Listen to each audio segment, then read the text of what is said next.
effect. My name's Rob. In this video, I'm going to be doing something a little bit different than I normally do, as I'm not covering a piece of guitar equipment. I'm covering a piece of equipment that's solely used to play backing tracks.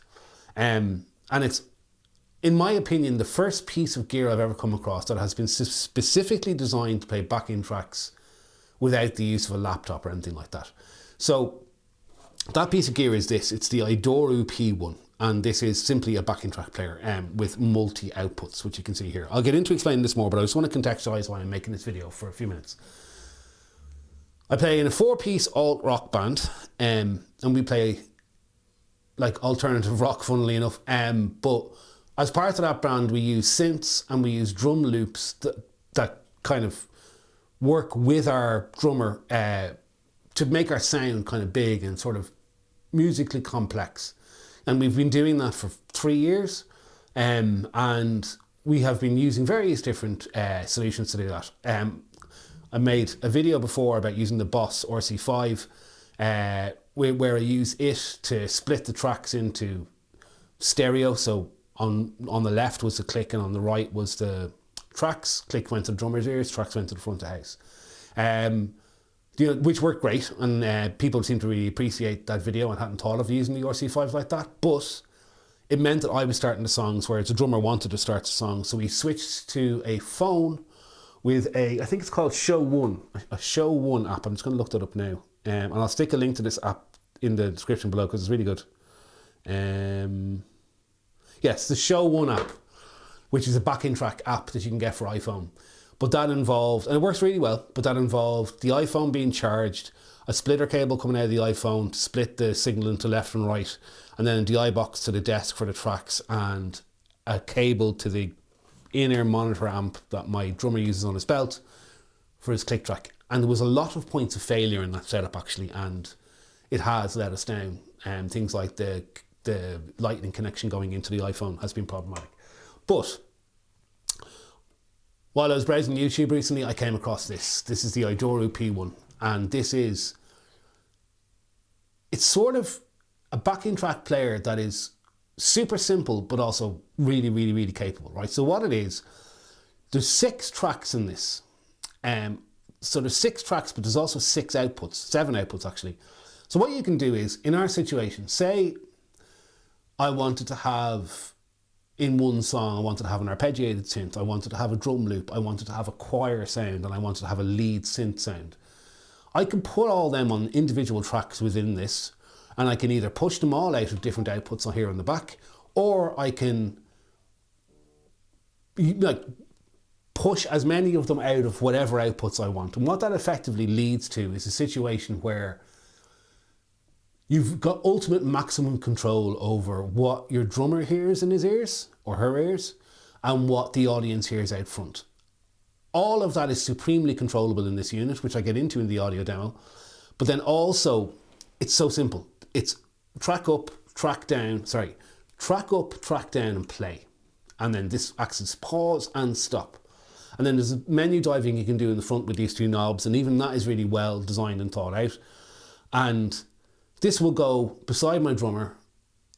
We can put as many set lists as we want on it, and he simply cycles through the various different songs until he gets to the one he wants. Obviously, this will obviously be in set list order. Gets the song he wants, bang, sorted. So there's no real point in me going into the features of it because it takes too much to explain, but it's very, very well thought out, and I get into the features of it obviously in the audio demo. So yeah, there you go. That's the intro to the Idoru P1. This is our band's new keyboard player, drum loop player, synth player, all the other stuff that we need that's not covered on bass, drums and guitar and vocals. This does it all, and it does it really, really, really well. So let's have a listen to it now, the Idoru P1. Okay, so the first thing you need to do is, you're going to need to get all your tracks in order you're going to want to load into the P1, and that's an entirely separate video, but I'll come to that in a second. The first thing you need to do is plug the P1 into your computer, right, so that you have all your tracks ready to be put onto it. And once you've done that, you'll get into the editing software, and I'll just show you how to build a really simple set list, okay? So what I'm going to do now is, on the screen here you can see I have this Finder window open on my Mac. I use Mac, by the way. I don't know if that's any consequence to anyone. I have Idoru tracks, clicks, and all samples, and they're in my iCloud drive so that I can always get to them no matter where I am, right? So in all samples, I have all of the songs in our set and some like various versions of which, and then I have all the click tracks for the songs that are in our set, okay? Up in Idoru tracks here, I have the song Modern Disease, and this is the only one where so far I've managed to break the synth elements out into various different elements, okay? So what I'm going to do is, I'm leaving them there, I know where they are, I'm going to close this, and I go into the Idoru editor, right? So as you can see, when you plug in, this is what you get. You can import a session from the P1, which I'm not going to do right now, but I'm going to show, or send a session to the P1. You can see down here, it says P1 connected. So I've just connected it, by the way, via USB to my machine, right? So say I want to create a set list. I'm going to create a set list, and in that set list, I'm going to create a song, and the song's going to be called Modern Disease, right? Right. And then in here, I'm going to hit that. In here is where I can I can control things to do with that song. So the BPM I know of that song is 100. I'm going to want to cue next, that's fine, and there's no MIDI file yet. I will be getting into MIDI with the P1, but this is not the time to do it, right? So in here, I'm going to want a click track, and I'm going to want my individual synth track. So I'm going to go into F1 here, I'm going to click on it, and I'm going to go add a wave file. So I'm going to make this the click track. So I'm going to navigate to my iCloud, downloads, and you can see here I have Idoru tracks, and I have the tracks from Modern Disease, but then I also have clicks. So I'm going to find the Modern Disease click, 100. I'm going to drop that in there. So I'm going to hit done. I'm going to rename this CL. Now you can see that's called CL, and the click is in track 1 here. Now I'm going to add the other 4 elements. I'm going to go into F2, add wave file, and I'm going to go up into Modern Disease. I'm going to add the drum loop to the first position, and I'm going to call it DR for drum, right? And then I'm going to go F3 here, which is track 3. I'm going to add a wave file. I'm going to add the arpeggiated synth. I like to keep my sort of rhythmic elements closer to the beginning, and I'm going to call that AOR for arpeggiated synth. And then I'm going to go into F4 here. I'm going to add a wave file. I'm going to go choir, done. And then I'm going to add a 5th one. Oh, I never renamed this, so you have to be careful with this. I'm going to call this CH for choir. And then I'm going to go into this last one, I'm going to add the lead synth. So add wave file, lead synth. And I'm going to call this LS for lead synth. Now, at this point, I've added all those things into this, right? Again, I'm not going to go into the how I created them. If people want to know how to create backing tracks for your various projects, let me know and I'll do a video on it, but it's quite extensive. It's also massively dependent on type of music you play and what you want your backing tracks to do. It's almost too user dependent to warrant making a video on it, in my opinion. But up here you can see I have HP, right? I have 1, 2, 3, 4, 5 and 6. I also have these stereo mix buttons where I can, if my tracks are left and right, I can send them in stereo, okay? I'm not using stereo, it just complicates matters, it's not necessary. So in here I might say, okay, well this number 1 here, output 1 is going to be for my drummer. So he's going to want the click up full, but he's going to want everything else really low, right? Like this. And that'll be his mix, right? And then in output 2, I'm going to want no click. So I'm going to leave it up full, but I'm going to actually turn it off. And by the way, these mutes and unmutes tracks, but I'm going to want all the others. So I'm going to want my drum loops up fairly high. I'm going to want my arpeggiated fairly high. I'm going to want my chorus kind of low, and I'm going to want my lead synth fairly high.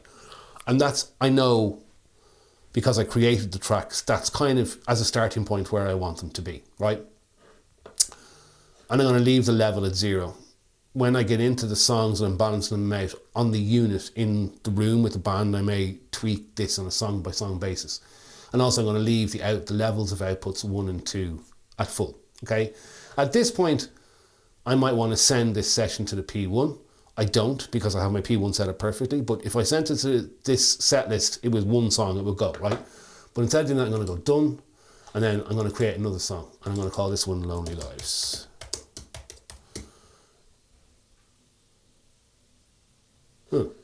What happened there? I'm going to call it Lonely Lives, right? And in Lonely Lives, I'm going to click on this icon again, and I know that this is 130, the BPM. And this time I don't have split up tracks, right? I only have two. I have the click track and I have the full, like all together in one track synth track. So I'm going to hit F1, I'm going to go add a wave file, and I'm going to go to my clicks again. I'm going to add the click for Lonely Lives, which is there. It's at 130, which I've already set up there. I'm going to change this to CL. And then in F2, I'm going to add the backing track for it. So I'm going to call this TR for track. I'm going to add a wave file. I'm going to go into all samples, which is what I call all my tracks. I'm going to find Lonely Lives, which is eluding me right now for some reason. There we go. Lonely Lives sample 130. I'm going to go done. And again, number one is going to be the drummer's mix. So I'm going to give him loads of click and a little bit of track. And number two, I'm going to leave the click off, but turn the tracks on. And now everything I want to go to the drummer's ears, which is the click and the tracks, is going to his ears out of output 1, and all my tracks are going out of output 2. I would just continue to do this for every song in the set, and then at the end I would send the session to the P1, and then my entire session will be in the P1, right? Now, okay, so let's just say that I build my set list, I send it over, I go to rehearsal, everything's great, but there's one thing I want to change on one song. So say all I do is I plug it back in again and I go import session from P1, right? And then I go down to the Idoru card here at the side and I import the session. And then my entire set list is here. So whatever I want to change about anything, if I go into Lonely Lives, or say I go into Modern Disease, better example, and I go, do you know what, actually, I want on the output 1, which is in this case is the tracks and no click, the lead synth needs to be a bit louder, right? And I do that, and then I send the session to the P1, and it would make that change. I can make that change on the P1 anyway, but just showing you can import it back into the software, edit it, and then export it back out. And it is quicker if you're going to make a lot of changes, for sure, to do them this way. So that is the software. So what I'm going to do now is actually show you how the unit works. Okay, so take a look at this like actual demonstration of the unit next.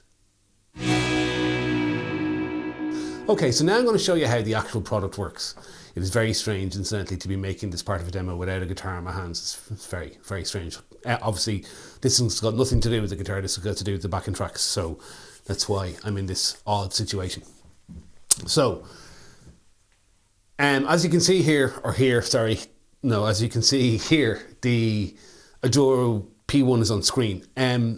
So when you have loaded your entire session and everything into the P1, this is kind of the default screen you're met with, right? So before I get into how to play the sets and stuff, I just want to show you some of the options, okay? So first of all, if you hit this button, you get into the kind of global settings, right? So you can edit the song, you can browse set lists, or you can look at settings. So to edit the song, you can control the level of the song, which basically you click it in and you can make it positive or negative compared to all the other songs on the set. You can go down to the at end. So this is interesting. You can cue next, play next, which means, so obviously cue next means have the next song ready to go at the end of this one. So I can just hit play. Loop means keep playing this song over and over again. Play next means don't wait, just start the next song automatically. And cue next, obviously, is like I said, you can queue up the next song. Now, what's important about that is, from a show performance point of view, you may want to, at certain instances, run two songs into each other. Because you want to keep the momentum up with that particular part of the set, you don't want to break in between. So that's where you would use play next. I would never use loop. In almost every circumstance, I would use cue next. But you can do play next should you want to, okay? So that's, and then you can also affect the BPM. As I mentioned, the P1 doesn't have an inbuilt click, which I think I've heard a few people say they hope is coming in an update. I think it will be really, really useful as well to be able to have the machine automatically play the click at the right speed, and then also be able to edit that click in terms of tonality and volume and stuff within the machine. I think will be really helpful. So hopefully that comes in another update. It is a new unit, to be fair. So you can adjust the BPM. So there's no click, so that doesn't really affect the click. I have to load the click track in as I showed. But what the click does is it sets the tempo for the song. And as you can see here, there's a light flashing, right? That is the tempo of the particular track you have loaded. Now, what's really amazing about that is there is regularly occasions at our rehearsals where our bassist, who uses a delay pedal because he's a weirdo, bassist using a delay pedal, just should never happen, but he's a very creative guy, so he uses a pitch shifting delay at the beginning of one of our songs, and occasionally he needs to ask the drummer in our band for the tempo to tap in the tempo to that pitch shifting delay. And what's really interesting about that is normally Justin, our drummer, would have to like play the track, get the click in his ears, give him sticks, but now he can just look over this flashing light and give him sticks without having to look into the track. It's a tiny little thing, but it's another way that our whole system gets streamlined by having Justin, our drummer, having the click available to him in a visual cue, which he's never had before, which is really great. So that's the tempo. Obviously, for each song is set so that that click is playing, flashing at the right speed. Okay, so I go back and I get back to this main screen here, right? So if I hit this again, I can also go into browse set list. Currently, I hit load list. I've only got the one set in it, right? I go back and go into this menu again. I can go settings, and in here I can control the screen contrast, the screen brightness, the metronome flash, which is exactly this flash I'm talking about, turn it on or off. I have MIDI through off, MIDI clock off, and control system A. I don't know what controls system A. I presume it's different assigns to different foot switches. I haven't gotten into that yet, and right now everything works in exactly the way I'd want it to. So I go back, which then comes to the actual performance part, right? So this is where this unit is just going to make our lives so much easier. So simply, I have it all set up. I have output 1 is just the tracks, and output 2 is the tracks and the click. So what I'm going to do first of all is just give me 1 second. I'm going to open up, I'm going to mute. Right now I have just the tracks muted. So this is just the tracks. These two leads come out of the back here. Output 1 and output 2, this is just the tracks, and this is the tracks and the click. So right now I'm going to hit play on the first song with the tracks and the click, and this is what our drummer hears in his ears.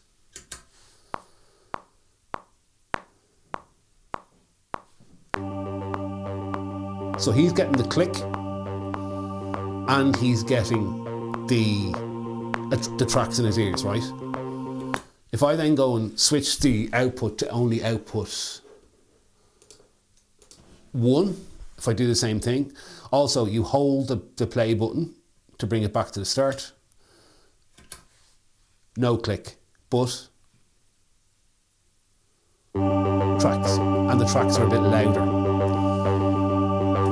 Okay, so what I'm doing there is I'm giving the drummer the click so the drummer can keep everybody in time, but I'm also giving a little bit of the tracks in his ear so he knows where he is in the song. But then for the front of house, I've gotten rid of the click, all with the mixer inside on the individual outputs, gotten rid of the click and sent only the tracks to the front of house. Now, with this one song, as I showed you when I was loading in the tracks earlier, I have individual tracks loaded that I can mix as I see fit. So how you would do that is, so say I bring this out to rehearsal this evening and I'm in rehearsal and I give it to our drummer and our drummer goes, yeah, I love that, but I want less, say, arpeggiated synth in my ears. I like where the drum samples are at, I like where the synth is at, I like where the choir is at, but I want less arpeggiated synth. So how you would do that is you click on this knob and you get into the set mixer. From here, you simply hit this switch and you get to output HP. So you hit the left or the right button and it brings you to output HP. If you then hit left again, you go to output 1, output 2, output 3, 4, 5 and 6. Okay, I want output 2 because that is just in our drummer's mix. So if I hit play, I need to switch back to the click tracks. Give me a second. So what I'm doing now is switching back to mute output 1 and only hear output 2. Okay, so this is what that sounds like. So there's a click, right? But say he thinks there's too much arpeggiated synth, right? As you can see here, AOR is the second, like, so you have the click, you have the drum samples, and then you have AOR. So if I then hit this button and bring it across to AOR, You can hear that arpeggiated synth. Sorry. AOR. It's currently set at 16. I can bring in and out as I see fit. Like, I just can't exaggerate how useful that's going to be when we're at rehearsal and we're in a situation where instead of having everything in one track, which is what the way the rest of these are set up at the moment, because I haven't managed to do it with any but this one song, and I wanted to do it for this demo. When you set up your tracks, when you're recording the demo of the song and you get all your synths and your, in this case, choir and your drum loops and the lead synth in, it all sounds one way when it's in the mix that you're doing in studio monitors from indeed a studio recording. When you get out to the studio and you're in the room, everything may need to be adjusted, but if it's all baked into the levels of that one left and right, track, you can't do anything with it. Having these individually adjustable in this way in the room means we can get into the room, play the song, go, do you know what, I didn't have enough of that arpeggiated synth in the room, and I can turn it up. Or the drummer can go, I like what I have, but I want less arpeggiated synth, and I can bring that back. This makes the listening experience for our audience so much better and so much more tweakable, but it also makes the listening experience for Justin having the tracks in his ears far more pleasurable for him as well. So he can really dial in each track to have the elements of what's on the backing tracks dialed into his taste, which was never possible before this unit. And that's why I think this is very much, that combined with the fact that it's one unit and the fact that it has 6 outputs, the fact that you can load all your set lists and you can navigate everything, but the ability to mix tracks on the fly without having a laptop or anything like that is just phenomenal. And I really have to say again, kudos to Idoru for making this unit, because I think it's something that's been required in the market for a long time.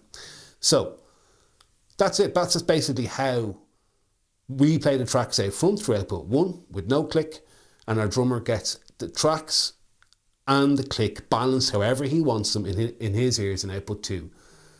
Output 1 goes to the iBox, goes to front of house, output and back to in-ear monitors for our on-stage experience. Output 2 goes to his in-ear monitor amplifier, which goes into his ears, which is brilliant. One thing I'll mention at this point,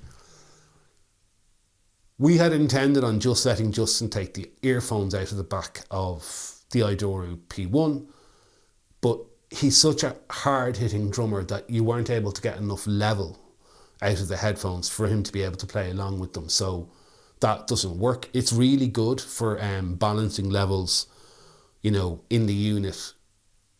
If you just want to balance levels in the unit without the context of the band or anything, it's great to have it there, but it's not loud enough for our drummer at any rate to hear the click over himself playing the drums. So that's really important.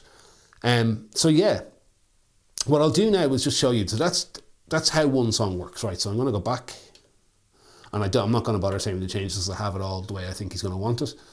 So now you have Modern Disease here, which is this first song, and you have the length of it, right? And again, if I hit play, it plays from where I stopped. But if I hold this button down, it goes back to the beginning of the song. So I get, one other thing to mention here. I'm going to have to go into every single one of these tracks and the click tracks and move everything 4 beats on or 2 beats on or something, because you'll notice you don't hear the first click. And of course, as I said it did it. Sorry. So here we go. Sometimes you hear that first click and sometimes you don't. You very rarely do. So what I'm going to have to do is move everything on. The reason for that is by the time you've pressed the button, it's already played the first click and the drummer won't hear it in his ears. He'll sit here, tack, tack, tack, tick, tack, tack, tack. But on that tick, so he needs 4 as a cue for himself, and then he's supposed to go tick, tack, tack, tack, tack, tick, tick, tick, and it's those 4 stick clicks that are our intro to come in. So he really needs to be able to hear all 4 before the track starts. So what I'll need to do is go into each single backing track and move everything on by, say, 2 small beats, so that there's a little pause and then it starts. So it's a tiny little thing, but it'll be really important to get right. So once I've done that, so he has this beside him, he's sitting at his drums, and he starts that song. Okay, so I'm just going to put it back to the beginning. Tick, tick, tick, band in, bang, right? Tracks are playing. Okay, at the end of that song, he simply hits next, this button here, and it goes on to the beginning of the next song. Again, timed correctly.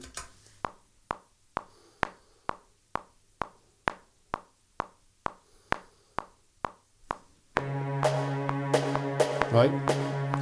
Same thing, he moves on to the next one. This one, the tracks don't come in for ages, but you get the idea. Then he goes on to the next one.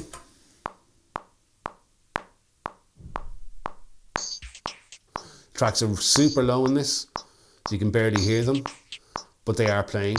And that's the next one. Same thing. And he just cycles through the set, goes through each song. You'll hear this coming now. He cycles through each song as it's needed, and that's how we get through the set. He doesn't have to move anything, burn around. He literally stops, plays, returns to the start, and cycles through them like this. If we decide to reorder the set, it's pretty easy for him to cycle through and go, say we're going to play 15 seconds next instead of Kangaroo. He just goes, okay, where's 15 seconds? There it is. Easy peasy. He just presses play there.